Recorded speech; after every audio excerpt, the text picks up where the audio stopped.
আসসালামু আলাইকুম রহমতুল্লাহ। আপনাদের সাথে আরেকটা নতুন ভিডিও নিয়ে আসলাম আপনাদের মাঝে। আজ আমার যে ডেলি রুটিন সেরকমই আবার শুরু হলো এবং তাদেরকে খাবার দিয়ে শুরু করলাম। দেখেন ওরা কীভাবে খাইতেছে, ভালোই লাগে যখন দেখি ওরা এইভাবে খায়। আর আপনাদের জন্য আরেকটা সুখবর ছিল, আমি দুইটা ভিডিওর সাথে আমাকে দুইটা ভিডিওতে কপিরাইট দিয়েছে, যার ফলে আমি ওই ভিডিওগুলি ডিলিট করে দিছি। কিন্তু এখন আবার দেখাচ্ছি, আশা করি ইনশাল্লাহ এটার মধ্যে আর কোনো কপিরাইট আসবে না। এই দেখেন বাচ্চাটা আসার পর দেখি এখানে একটা মশা বৈশা খেতেছে। পরবর্তীতে আমি হাত দিয়ে সেটা সরে দিলাম। এরপর দেখেন আমি আজকে দেখাবো যে ওর সাথে যে ডিমটা ছিল ওই ডিমটা ভালো আছে নাকি না দেখার চেষ্টা করতেছি। পরবর্তী দেখি না, হয়তো আপনারা দেখতে পাচ্ছেন ঠিক মতো। দেখেন হালকা একটু ভিতরে লিকুইড আকারের আছে, যেটা একটু নাড়াচাড়া করতেছে।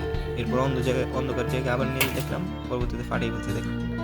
আর এই জন দেখেন ওর ডেলি রুটিন কি করে, ওই প্রতিদিন এরকম করবেই। আর আমি বুঝতে পারতেছি না, দুইটা ভিডিওতে পর পর আমাকে কপিরাইট দিয়ে দিল। আমি ওরকম কোনো সাউন্ড ইফেক্ট ব্যবহার করিনি ইউটিউব থেকে, এখানে তাও দিয়ে দিল।